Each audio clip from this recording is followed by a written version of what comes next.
as I said, we will also show the other visuals that we have, Kakoli, Ghosh, Dastidar, which clearly show, according to the BJP, that their workers are targeted. Tear gas shells being fired. It happens, we know. There is Swapan Dasgupta, BJP MP, who claims he was roughed up by the police. Those are images of Dr. Dasgupta there.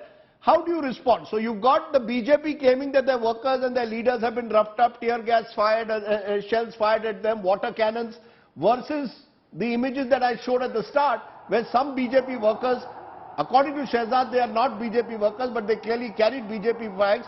You can see the attempt being made to break the barricades. Your response, the attitude of the police personnel, what was the instructions to the police? Now, I would like to ask a question to the BJP spokesperson, that is he very sad that there was no police firing, there was no death today, or there was absolutely no chance for the hooligans of Bharatiya Janata Party to fire on the police because arms have been recovered, and they even tried to throw bombs, and they did succeed in 1 or 2 cases. You have to keep in mind that the area they were trying to vandalize has 144 section imposed, that is the state secretariat. When they want to protest, there is always means like taking out the procession.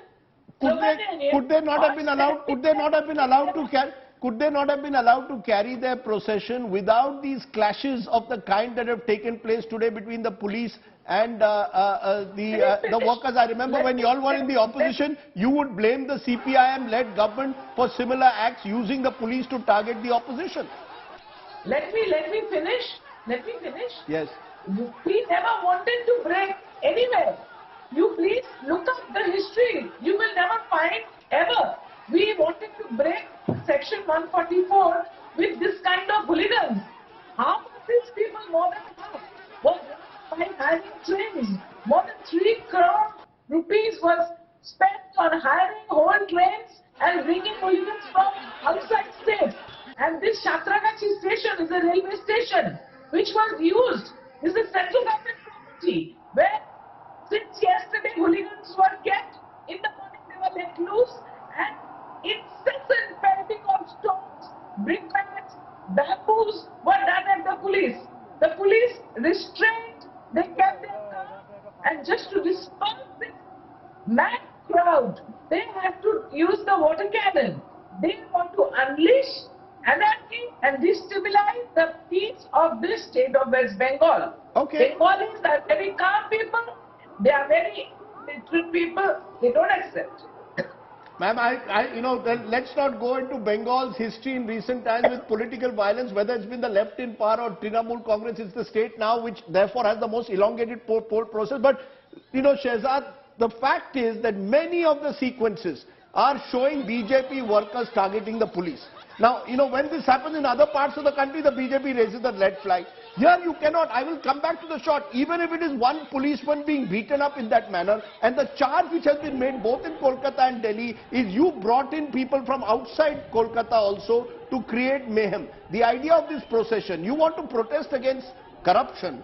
Why do you need to have a march that by its very nature seem to be only a trigger away from violence? There are other ways to find a way to protest against alleged corruption of the Bengal government.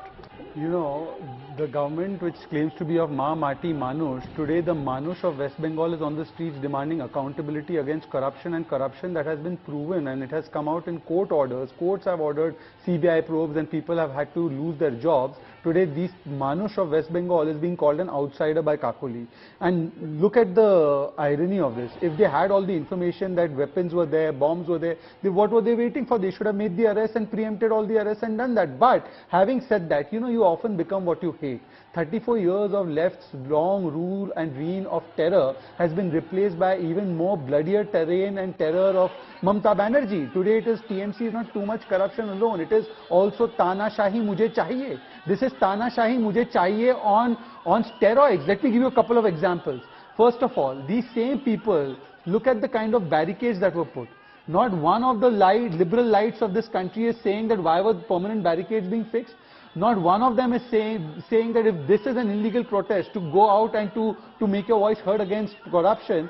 Shaheen Bagh, which was there squandering on our lands for over a year, which the Supreme Court declared illegal, have they ever come out and said that we condemn Shaheen Bagh or we condemn the violence that took place in the aftermath of Shaheen Bagh? Let's not bring on what No, about I'm not bringing on what about trees. No, you have to Rajdeep, first, you unequivocally condemn the violence your workers have engaged with. Allegedly. No, allegedly. At the end of the day, policemen have been beaten. Someone has beaten up the policeman. Yes. Someone has beaten up several police personnel. You cannot get away from that by citing what's happened in the past in other states. Rajdeep, I will condemn everything, but today I know that Swapan Das Gupta, your friend, is he a hooligan? He has been beaten black. No, 1 second. He's been roughed up. He has been roughed up. He has been beaten black and blue. Roughed up. Our former Mayor Meena Devi Purohit, her head is split open. Is she a hooligan? I want to ask, 1 second, sir. Anil Burman, Raja Samanto, Arup Ruidas, Dhiren Burman, Nirmal Mandal, Avijit Sarkar, Devprata Mehti, Shobharani Mandal, were they all hooligans? Kakoli, 300 people have been killed who belong to a BJP, and they've been killed only because they belong to a BJP or to a particular community. 50,000 incidents of violence in post-poll.